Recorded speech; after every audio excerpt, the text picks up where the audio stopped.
cookie. Good. I think everyone's waving. Thank you very much. And I'm honored to speak with so many incredible members of the U.S. military and to wish all of you a very happy Thanksgiving. Before we begin, I want to express the anguish and the horror of our entire nation at the terrorist attack yesterday in our nation's capital, in which a savage monster gunned down 2 service members in the West Virginia National Guard who were deployed as part of the D.C. task force, which has done such an incredible job. I mean, until yesterday, we literally had no incidents for many months. It was the safest place imaginable, and this is a different kind of crime. This is a really bad crime. Millions of Americans are praying for those heroes and their families, and I must unfortunately tell you that just seconds before I went on, right now, I heard that Sarah Beckstrom of West Virginia, one of the guardsmen that we're talking about, highly respected, young, magnificent person, started service in June of 2023, outstanding in every way. She's just passed away. She's no longer with us. She's looking down at us right now. Her parents are with her. It's just happened. She was savagely attacked. She's dead. She's not with us. Incredible person. Outstanding in every single way, in every department. That's horrible. As you know, the other young man is fighting for his life. He's in very bad shape. He's fighting for his life, and hopefully we'll get better news with respect to him.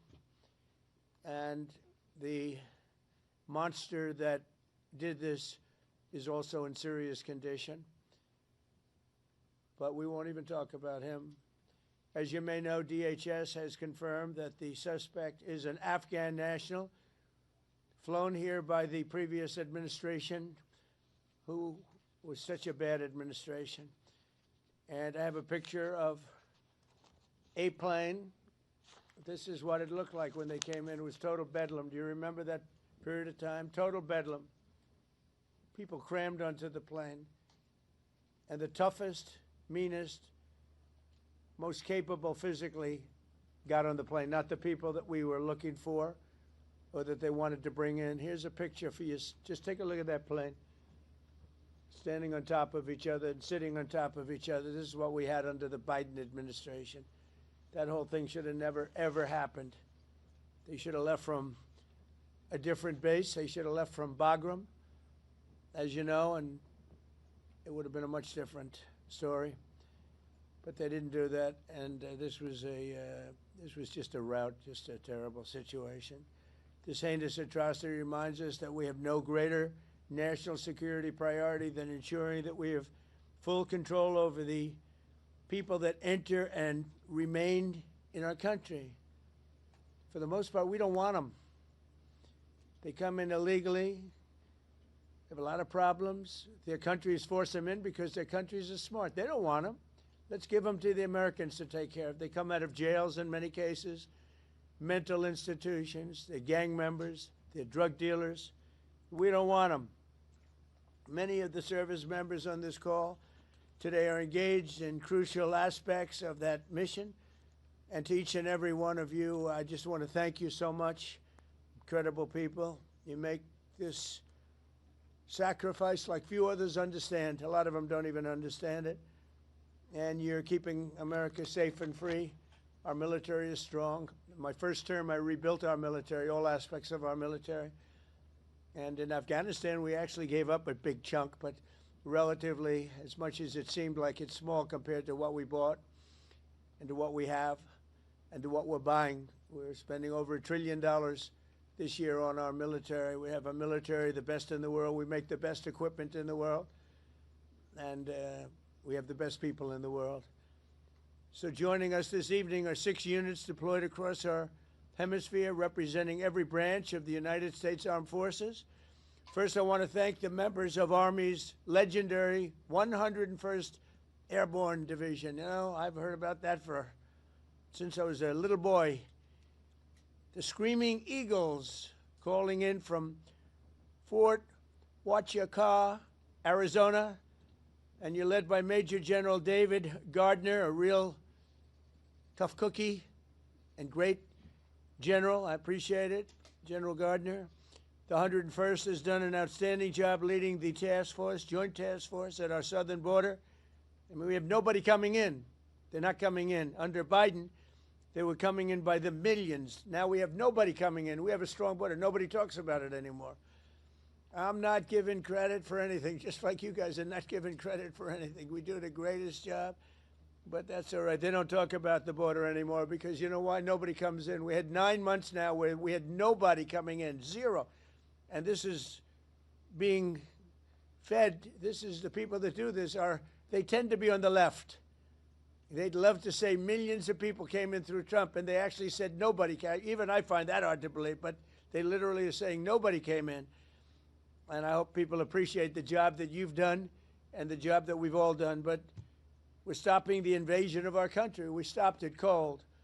And if you remember, Biden said, I need new legislation. You didn't need legislation. I didn't get legislation. What you needed was a new president. So with your help, we now have the most secure border in American history. It's the single most secure border in American history. So I just want to thank you. And the 101st, I want to thank you very much. The job you've done is amazing, working with all of our great people. We also have the men and women of the U.S. Navy serving as part of the Iwo Jima Amphibious Ready Group under Captain Christopher Farraker. And they're on board the USS Iwo Jima in the Caribbean Sea. Working right by their side are members of the 22nd Marine Expeditionary Unit led by Colonel Tom Trimble. Thank you very much. I think you waved to me because I can see you then. Let's see. There you are, handsome people. They're beautiful-looking people. Thank you. Like Central Cast, I could put you in a movie right this second, and the three of you, and I think we'd have a top grossing movie. You don't have people like you in Hollywood. Part of the 22nd MEU is also serving in Puerto Rico, the 3rd Battalion, 6th Marines, Devil Dogs, led by Major Ross Gilchrist. Where is Major? Where are you? Hello, Major. Another central. Is everybody central casting? It's like they're all handsome, tough guys. I don't know what's going on here. But the Navy Marine Corps team is currently helping to defend our country, protect our interests, and literally decimate terrorists. The job you've done is incredible. I also want to thank you for your amazing work to quickly deliver life-saving aid to Jamaica in the aftermath of the recent hurricane, which was devastating. Thank you very much. Appreciate it, Major and everybody. Appreciate it. Next up are the airmen serving with one of the most feared bomber forces in the world, the U.S. Air Force's 7th Bomb Wing at Dyess Air Force Base in Texas under the auspices and leadership of Colonel Seth Spanier. Colonel, where are you, Colonel? Colonel, let's see here. You're right there. Thank you, Colonel. All of you are backbone of America, and you really are the backbone of America's air power. And in recent weeks, you've been working to deter Venezuelan drug traffickers, of which there are many. Of course, there aren't too many coming in by sea anymore, if you probably noticed that. From sending their poisons into the United States, where they kill hundreds of thousands of people a year.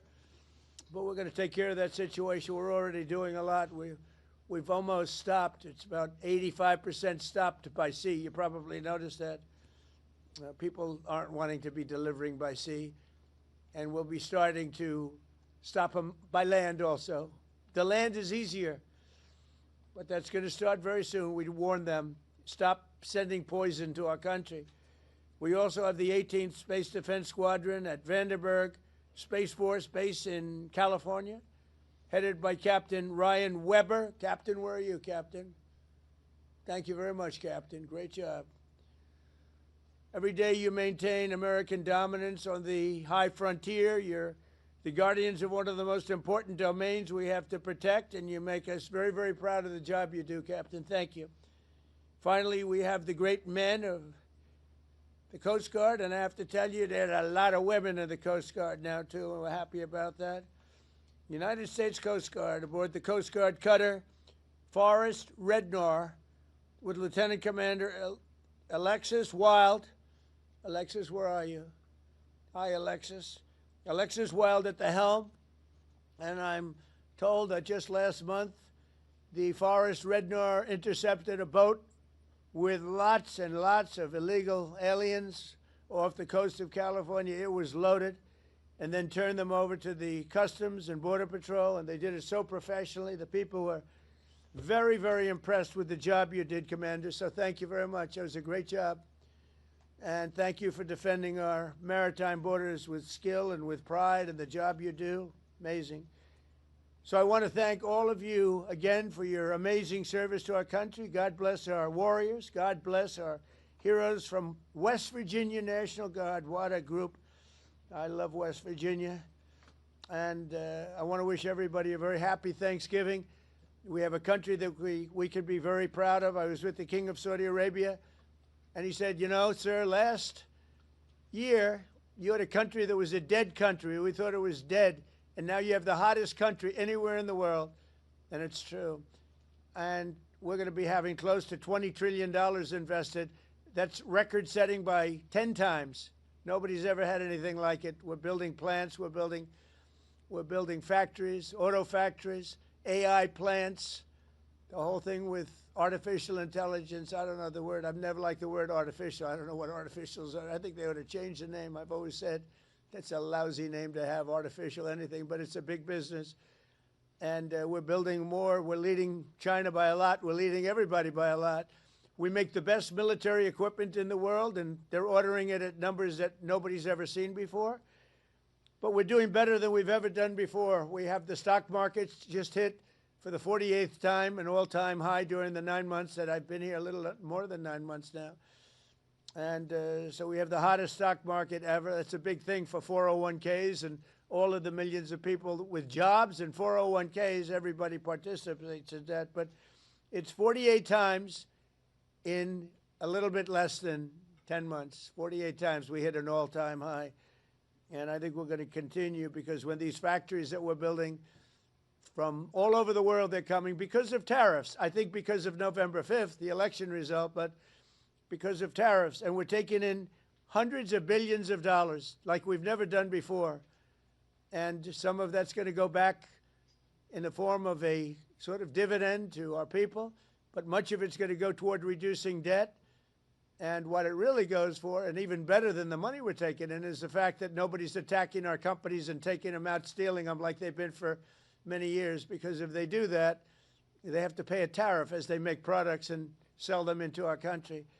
So we made deals with Japan, we made deals with South Korea, we made deals with the European Union, where they pay us hundreds of billions of dollars, and they participate. They're now building plants. Honda is building plants, and they're all, every car company from all over the world virtually is building plants now in the United States because they don't want to pay the tariffs. So there's never been anything quite like it. It's been amazing. So we're taking in, think of it, hundreds of billions. Next year it'll be $1 trillion or more. But we're taking in all this money, at the same time protecting our country. And we're respected again. They actually respect us. And they made the deals. I mean, they respect us, but they pay us, as an example, Japan, $650 billion. South Korea, $350 billion. European Union, $950 billion. And they are building plants now in the United States because they don't want to pay tariffs. So this is one of the biggest things economically that's never happened. Nobody's ever seen anything like it. And over the next couple of years, I think we'll substantially be cutting, and maybe cutting out completely, but we'll be cutting income tax. Could be almost completely cutting it, because the money we're taking in is going to be so large. And yet, other countries who have been ripping us off for many, many years, they've just been ripping us to shreds. China would take in $600, $700 billion a year, rebuild their military. And now we have a fair deal with China. We just met with President Xi. We have a great relationship. We have a fair deal. We take in a lot of money in the form of tariffs. But so many, even our friends, I mean, European Union, they're our friends. Japan, they're our friends. South Korea is our friends. They're now paying us hundreds of billions of dollars, and they're also paying tariffs to come in. We're not paying tariffs to go in there, by the way. They're paying tariffs, but we're not. So that's a total reversal. But we are benefiting like they used to benefit against us, but we're benefiting even more. So I just want to thank everybody for making all of this possible. Without you, well, you know, we don't have any defense, and boy, do we have defense. We have the strongest military anywhere in the world. We make, as I said, the best equipment, but we have, more importantly, we have the strongest military anywhere in the world, and you saw that with Iran, with those beautiful B-2 bombers. They totally obliterated the potential nuclear supply of Iran, and they did it in the dark of night with no moon, no light, no nothing. Early in the morning, they attacked. You couldn't see a thing, and every single bomb hit its mark. Every single bomb. The Atomic Energy Commission said it was total obliteration. Remember when some of the fake news tried to say, well, maybe it wasn't as bad. Well, it was much worse than anybody thought. And I want to thank those pilots and all of the mechanics and all of the people that serviced and worked on the B-2 bombers. We just ordered a lot more of them. And the reason we did is they were totally incredible, totally invisible. They were stealth. Nobody saw them. They knew they were coming, but they couldn't see them. And they dropped the bomb, and then one of the pilots, commander, said, skedaddle. Let's get the hell out of here. But they dropped those bombs, and they loved doing it. They were so honored. They said to me when they came to I invited them all to the Oval Office, including the people that take care of the machines, because, you know, they flew 37 hours both ways, 37 hours, and there wasn't a sputter from an engine. There wasn't a broken screw. There wasn't a problem. There wasn't a chipped piece of paint. It was a flawless mission. I want to thank General Raisin Kane for that and Pete Hegseth for that. But it was an unbelievable event. We have a country that's so respected again. But when the pilots came to see me, and I gave them a medal, all of them, there were a lot of handsome people. They looked like Tom Cruise, actually. It was very good casting. But I like Tom Cruise, the last of our movie stars, probably. But although we're honoring Sylvester Stallone a little while at the Kennedy Center, so I'm going to put him in that same category. We have Sylvester Stallone and Tom Cruise. But I will tell you that they said for 22 years, sir, our predecessors and us wanted to make this attack. 22 years they wanted to make this attack, and they practiced it 3 times a year for 22 years, and no president gave them the approval to do it until you came along, sir. We want to thank you. I said, did you really enjoy it? They said, sir, we loved it. We loved it. And these are brave men. These are from a different place than some of the people I know who aren't courageous. We have a lot of people that aren't courageous. These people were amazing in the job they did. So with that, I'm going to ask Lieutenant Colonel Charlie Rockwood, who's a highly respected young man, to speak to you. And if you have any questions, I'll answer them. Unlike Biden, he didn't take questions. But I take all the questions you want. You can ask me any damn question you want.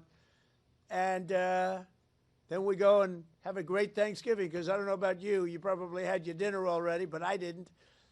And I know exactly what I'm going to have. Turkey, okay? I believe it's turkey.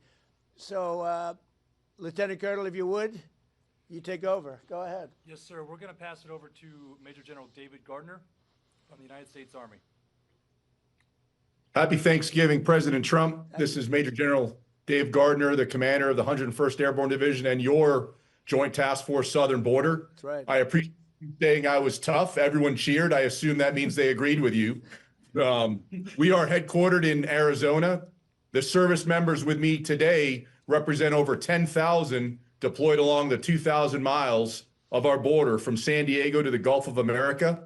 We support Customs and Border Protection, U.S. Border Patrol, and as you said, Mr. President, illegal aliens entering our country is at a historic low thanks to our collective efforts. That's right. On the screen behind me, you may be able to see some of the images of us patrolling, reinforcing the border wall, and we're doing that 24 hours a day, 7 days a week, including today, Thanksgiving.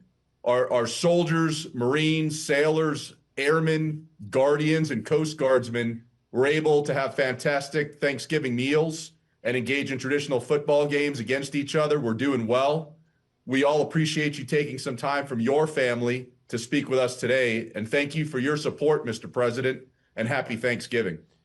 Well, David, thank you very much. And one thing you said in the question or statement, probably, I like a statement even better than a question, but I like that because you appreciate what we're all doing together. We're partners. but you said the Gulf of America. And there's a thing that for actually 350 years, 100 years older than us, Mexico, it was called Gulf of Mexico. And I would say to myself, why are we calling it Gulf of Mexico when we have 92% of the frontage and they have, I'm a real estate person at heart, and they have 8%. And I made that change, and it was amazing. It took literally a matter of hours, and it was done. And nobody even, very rarely did they complain. We beat AP, Associated Press, very badly in a lawsuit. You know, they tried to get it stopped because they're not good Americans. I mean, who would want that stopped? But we beat them, as you saw, we beat them very badly in a lawsuit. But other than that, I mean, we had no complaints, and everybody's happy with it except Mexico. I wouldn't say they're thrilled, but they'll get over it. But we now have the Gulf of America, David. The Gulf of, isn't that great? And I'm very proud of it every time I see it. And now it's spoken of routinely. I saw it before. There was some event taking place down by Louisiana, and they said, we're here at the Gulf of America. And they're just talking about it like routinely now. They're not saying like Gulf of America and smiling. It's just routine. It's called now the Gulf of America. So I'm actually very glad you brought it up. That's another one of our many achievements. So thank you very much. Appreciate it. Yes, sir. Thank you, Mr. President. Great job. Please. Sir, before we go on, do you have any questions for the president? Yes, Mr. President, this is Sergeant Major Anderson. I do have one question, sir. Yes, sir. If you were to place a wager between the Army and Navy football game, who would you put your money on, sir?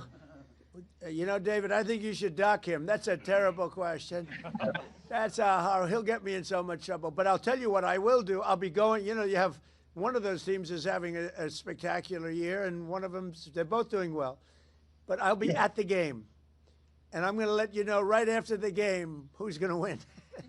It's going to be a good game, and you're going to be watching it. I love it.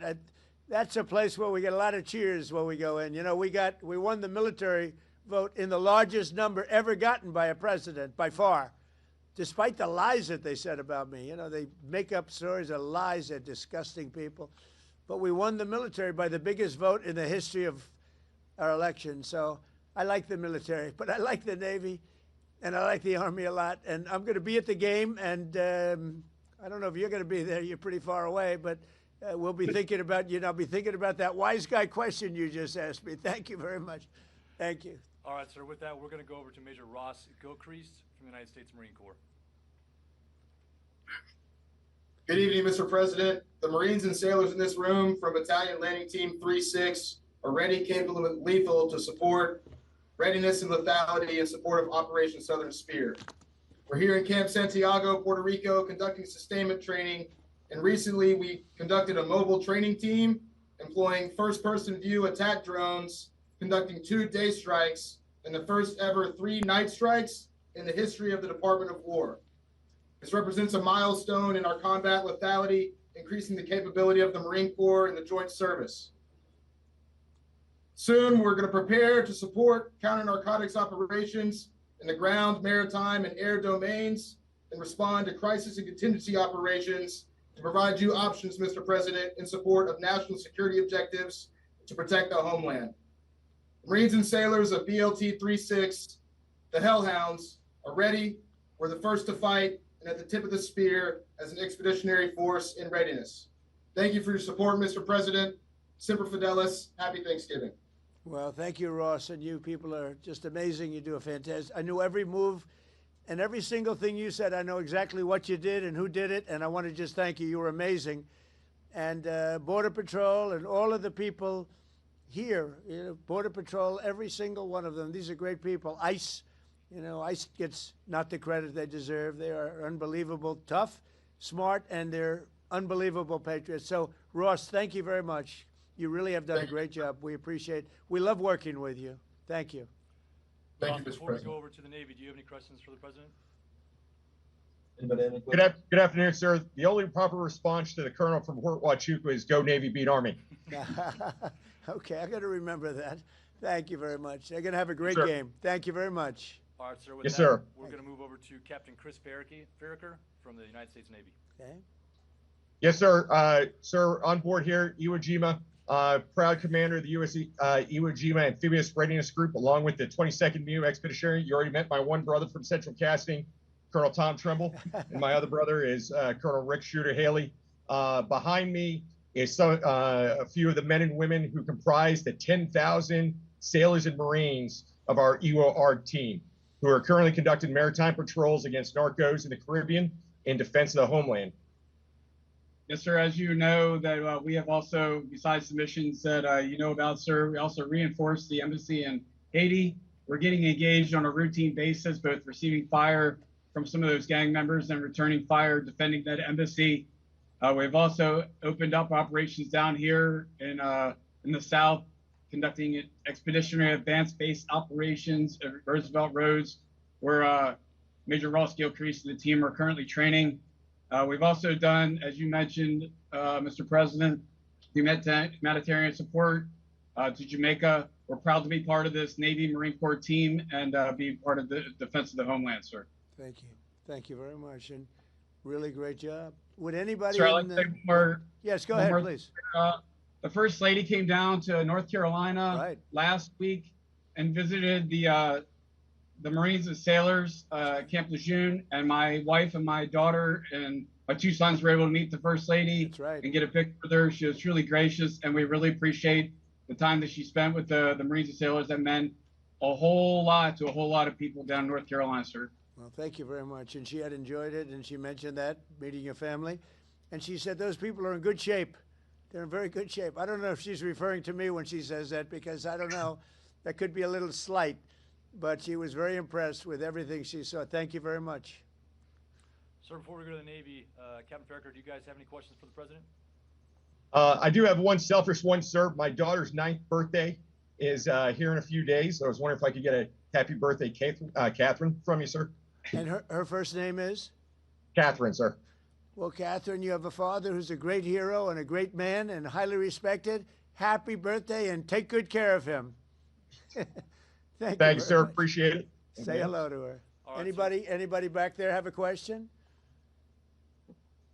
I think that's it from us here, sir. Again, appreciate your time, and happy Thanksgiving to you and your family. Happy Thanksgiving, sir. Thank you all very much. Great. Have a great Thanksgiving. Thank you. Sir, with that, we're going to go over to Colonel Seth Spanier from the United States Air Force. Happy Thanksgiving, Mr. President. I'm Colonel Seth Spanier, 7th Bomb Wing Commander. And here with me I have Lieutenant Colonel Brian Guyette, our 28th Bomb Squadron Commander, and Major Joseph Spada, our 28th Bomber Generation Squadron Commander. And we're here representing the 4,000 men and women stationed at Dyess Air Force Base in Texas, employing the mighty B-1. Good evening, sir. The Bomb Wing hosts multiple B-1 squadrons that are responsible for everything from training the world's best combat aviators to operational tests, in addition to projecting strength and lethality across the globe. Recently, the Bomb Wings Combat Squadron was forward deployed to the Indo-Pacific, and the men and women that you see behind me were part of the 28th Bomb Squadron and fellow squadrons that executed operations in the Caribbean, and were responsible for demonstrating the latent combat capability of the training squadron, in addition to projecting credibility into the Caribbean on behalf of the long-range strike platform, the B-1B.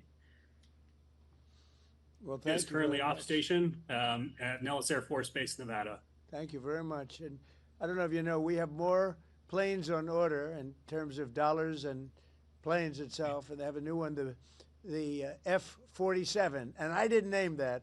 It was named F-47. They think I named it. I didn't. They surprised me, but I hear it's stage 6, and it's at a level that nobody's ever seen before. But we have more planes on order right now and things in the works than we've ever had. So from the Air Force's standpoint, I know you know exactly what's on order because we dealt with you and what you like. But we've never had so many planes being built at one time, and we're reinvigorating everything. I know the F-35 has been very good, and we're working on some maintenance issues to get some of them back sooner, as you know, because some of them are out, and rather than having them sit there, we're getting them fixed. Should have happened a long time ago. but we've never been in the position where we've ordered so many, and I think the Air Force has to be very happy about that. Yes, sir, absolutely. Good, thank you. And if you have any questions, please go ahead from your group. Good evening, Mr. President, and happy Thanksgiving. I'm Thank you. Senior Airman Laurent. I'm an intel analyst at the 28th Bomb Squadron. My question for you today is, what is the most memorable obstacle or hardship that you've encountered in your life, and how did this shape you to be the leader you are today? Wow, that's an interesting question. But I'll tell you, in terms of obstacles, would be the weaponization of government by the previous administration. That was probably the biggest obstacle. I won by a lot. I ran a second time, I won by a lot. And I ran a third time, and it was too big to rig. But the biggest was that. They went after a lot of great Americans. I was one of them. And I would say weaponization by my opponent was a disgrace to our nation. And I would say it was the most difficult time. And we won. And now today I'm in Florida, but generally I'm in the White House, I'm in the Oval Office. So I look around and say, oh, well, couldn't have been that bad, but it was. It was a disgrace to our nation, and it should never be allowed to happen again, and it's being looked at very strongly. But it's a very interesting question. I don't know that anybody's ever asked me the question that way, but if you did, I would say it was the weaponization and illegal weaponization that they used where our government attacked the president and the former president of the United States of America. And I was fighting for you, not just for myself. I was fighting for you. I was fighting for everyone that I'm looking, all of those incredible patriots that I'm looking at, but the millions of people that are listening right now and the hundreds of millions of people in our country. And we fought and we won, but they're bad people. So thank you. That's a great question. Thank you very much. Thank you, sir. Sir, with that. Sir, one last one. If you could throw Yes. up CHOP, it's our to the Mohawks. That's our squadron motto, CHOP. Oh, good. I love it. Chop. See, we're not allowed to do that anymore. We're not allowed. You're not allowed to use the word Indian anymore. The only one that wants you to are the Indians, all right?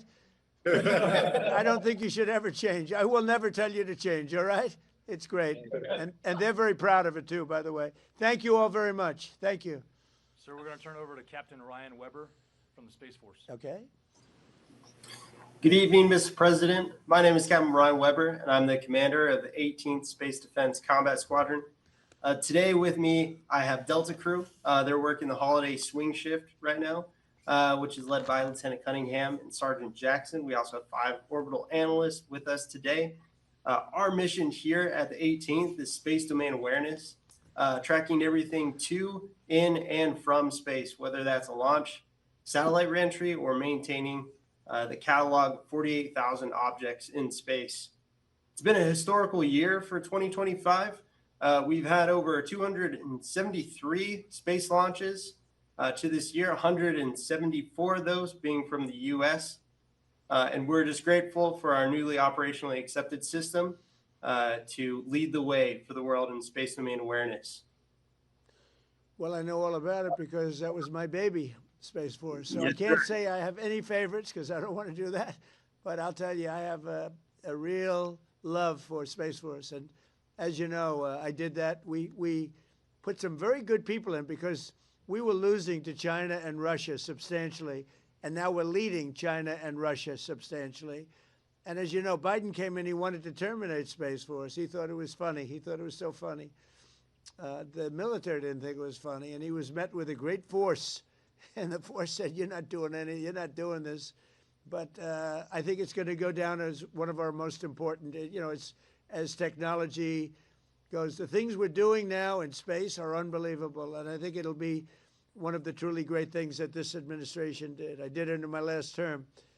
But we really had great people there. And we're dominating space now. We're dominating it. We were losing it to both China and Russia at the time. We had no Space Force. And so we created this incredible group of people. They came together and they created something very special. And I'm very proud of all of you for being involved. It's going to be one of the most important things I think that I've ever done. Thank you. Ryan, before we move on to the Coast Guard, does anybody from your team have a question for the President? The one question I would have, sir, is what do you see for the future for the Space Force? How do you expect it to grow as we build out as a branch? Yeah, I just think it's unlimited. I think it's, you know, in terms of technology, in terms of, you know, the others have been here for a long time. And Air Force has been, and I could have left it in the Air Force, but I really thought it should have its own identity. And it works closely with the Air Force. But you wouldn't have had your own identity, and I don't think it was working doing it that way. So we created, because of the importance, we created Space Force. And I think it's got unlimited growth potential, and maybe at a faster level than others because they have been here. You know, they've seeded and they're doing great. But you're a seedling. You're just at the beginning of your powers. It's going to be unlimited future. Really, I feel that. Now, I think you agree with that. But it's going to be unlimited future. And thank you all for being involved. Very proud of you. Thank you. Thank you, sir. On behalf of the 18th, thank you for your support and happy Thanksgiving. Well, you have my support totally. And you too. Happy Thanksgiving. Thank you very much. Sir, to round it out, we're going to go over to Lieutenant Commander Alex Wild, United States Coast Guard. Good evening, Mr. President. Lieutenant Commander Alex Wild, Commanding Officer of Coast Guard Cutter Force Red Hour. We're currently patrolling the southwest border off of the coast of California in support of Operation Border Trident to protect the maritime boundary. With a crew of 25, our fast response cutter has contributed to mission success in securing the border, as you mentioned. Last month alone, we had 3 at-sea interdictions and apprehended 45 illegal aliens. I'd like to recognize to my right the boarding team and pursuit team from our most recent interdiction. To my right, Lieutenant Junior Grade Fuller, Bosun Mate First Class Garcia Cosby, Electrician's Mate First Class Areza, Bosun's Mate Third Class Gerhards, and Machinery Technician Second Class Simano. We've had a real nice day, as you said. It's been pretty quiet on the water, to be honest. Our 2 culinary specialists gave us a real treat today for Thanksgiving by smoking 2 turkeys. And this evening, we'll be trying to have some trivia here on the mess deck. We're truly grateful for this opportunity to speak with you today. Thank you very much. Thank you. You know, I've loved the Coast Guard for a long time, and more than anything else, all the lives you saved in Texas and various places, all of these places that get hit by the hurricanes and all of the different, you know, the storms, the big water storms, as they call them, but mostly hurricanes. The jobs you do, the way you go into those seas, I wouldn't want to do it. You want to do it, but I wouldn't want to do it. And I just want to thank you for that. As you know, we've ordered a lot of Coast Guard cutters, brand new, beautiful, the best machines in the world, the fastest, the best maneuverability. They tell me. I said, how's the speed and the maneuverability? I'm a looks person. I wanted the hull to be perfect. I sort of redesigned the hull a little bit, the hulls, but we ordered a lot, and we're ordering icebreakers too that you're going to be in charge of. We have 11 of them being built right now. We had none. You know, we only have 1 in the whole country. Russia has 48, and we have 1, and that's just ridiculous. So we're doing them in conjunction with Finland and some other people, and they make the big, you know, they're known as the people that do, I guess, 90% of the icebreakers, so they have a great expertise. But we're doing them also as a joint venture where they're going to be built in this country, and they've already started. So we've ordered 11. You were going to build 1, and the 1 was going to cost almost as much as the 11, and every one of the 11 is much better than the 1. So that didn't sound like a good deal. So you know exactly what you're getting. You're getting the best icebreakers in the world, the top of the line, and they're going to be delivered very soon, actually. They're moving along very quickly. They're building them. And you'll end up with 11, but before we even start that, we're going to end up doing another 11 pretty soon. So you're going to have a lot of icebreakers pretty soon, which is very important. I assume, is that important for the Coast Guard? Because if it's not, I'll cancel the order immediately. Very important. Yes. Okay, good. Then I won't cancel the order. That's good. You're going to have the best icebreakers there are, so it's really great. Very important to us. Thank you. Any other questions? Yes, Mr. President. Yes. I'm Petty Officer Riza. First question is, what is your true golf handicap, not according to fake news? And are you and President Biden going to play that golf match? I'd love to. I mean, I've invited him, but he doesn't want to show up. Look, I know a lot about golf. I've won 38 club championships, and I don't get to practice much. I won one last year. I won a club championship at a big club, beating a 27-year-old kid. I said, you know, I'm decades older than you, but I said, the fairway doesn't know how old you are as you walk up the middle and he's in the rough. And I've been a good golfer over the years. I won, when you win, you know, club championships are our majors. You know that. Most people can't play in them. They won't. We're talking about no strokes or anything else. So I'm a very low handicap, and I've won 38 of them legitimately, everyone legitimately. It has to be legitimate because you have a lot of people following you during club championships, as you know. So I guess I'm very, I got to be right around scratch or better. I beat a +3. That's 3 better, 3 below par. You know, if you look at it for those that don't know. In the finals of the club championship last year with all I was going through and with no practice. So I'm a good golfer. Yeah, I would have to say that. I want to be honest. I have to be honest.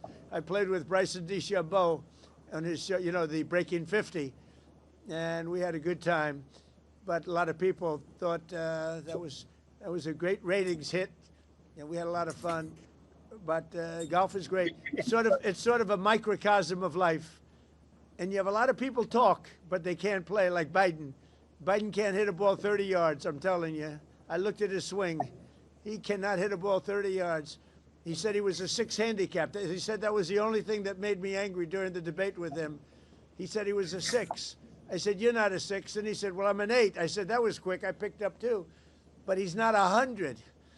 He's not 100. So, but it's a great game, and I hope you guys get to play a little bit of it. But frankly, I'm more excited about the icebreakers, if you want to know the truth. So anyway, I want to thank you all. Great job. Coast Guard, great job. We're proud of you. You're going to have the best equipment in the world, and it's coming rapidly. Thank you very much. Thank you. Thank you for your support, President. So that concludes the presentations. If you have any closing remarks, that'll be it. Well, I do have closing remarks. I just want to say how proud I am. You look at the people that we just dealt with. These are the top people in our country. These are just beautiful people inside and out. They're brave. They're smart. They're brilliant. And I just want to say it's an honor to be with you. It's an honor to be working with you. We have the strongest country we've ever had. We make the best equipment in the world. We have the best military in the world. Nobody can even come close, and everybody knows it, and they respect us now again. A year ago, 2 years ago, 4 years ago, 3 years ago, they didn't respect us at all. They laughed at us. Nobody's laughing anymore. So I just want to thank you all very much. I'm very proud of you. Thank you. Thank you. Thank you very much. Okay. We can cut that then. We can cut that. Hello. Hello, good to see you. Thank you so much. Happy Thanksgiving. Thank you. You too. A question about this tragic shooting in Washington, D.C. U.S. officials say that the suspect worked very closely with the CIA in Afghanistan for years, that he was vetted, and the vetting came up clean. He went cuckoo. I mean, he went nuts. And that happens, too. It happens too often with these people. You see them. But look, this is how they come in. This is how they're standing on top of each other, and that's an airplane. There was no vetting or anything. They came in unvetted. And we have a lot of others in this country. We're going to get them out. But they go cuckoo. Something happens to them. Your DOJ IG just reported this year that there was thorough vetting by DHS and by the FBI of these Afghans who were brought into the U.S. So why do you blame the Biden administration? Because they let them in. Are you stupid? Are you a stupid person?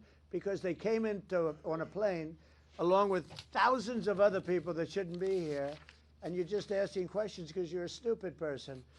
And there's a law passed that it's almost impossible not to get them out. You can't get them out once they come in.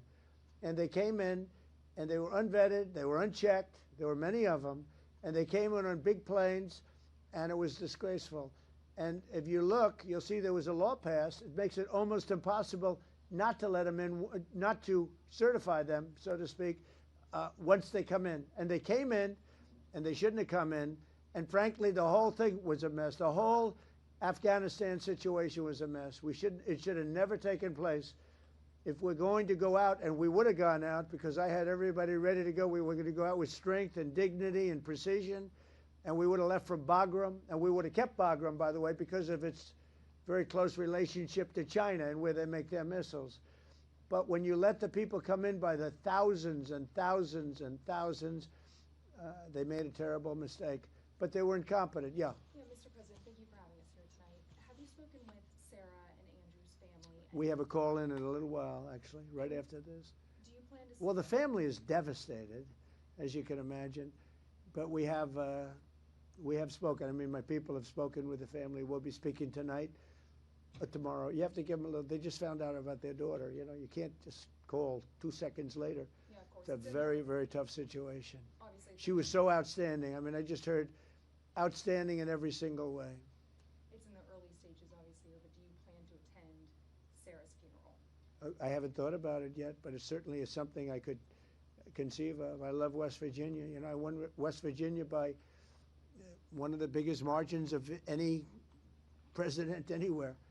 And it's, you know, these are great people. I love the people of West Virginia. I love the people of our country. But I haven't given it any thought, but it sounds like something I could do, yeah. It's very raw. Yeah, of course. The suspect does have a wife and 5 children who live in Washington. Do you plan to deport them? The suspect has? The suspect? Well, we're looking at that right now. We're looking at the whole situation with family. It's a tragic situation. Yeah, Jeff?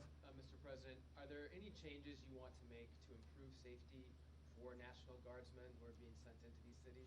No, just I want to have more. As you know, we're sending 500 more. We had very little crime in Washington now for, you know, many months.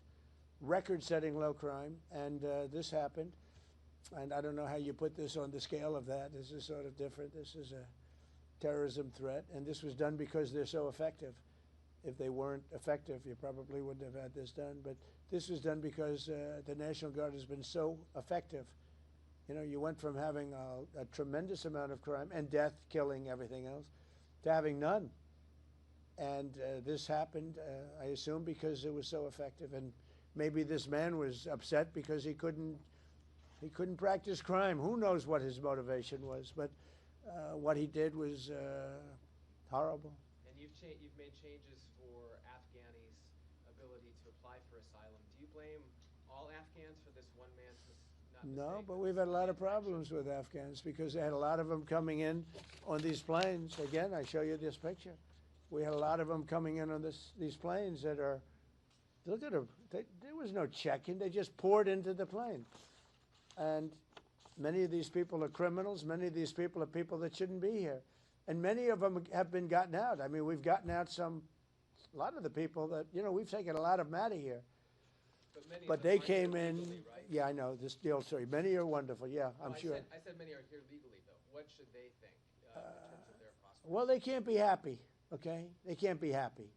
Because what's taking place between that, if you look at Somalia, they're taking over Minnesota, and we got a lot of problems with the gangs, with all of the things taking place in Minnesota. We have an incompetent governor, we have a dope governor.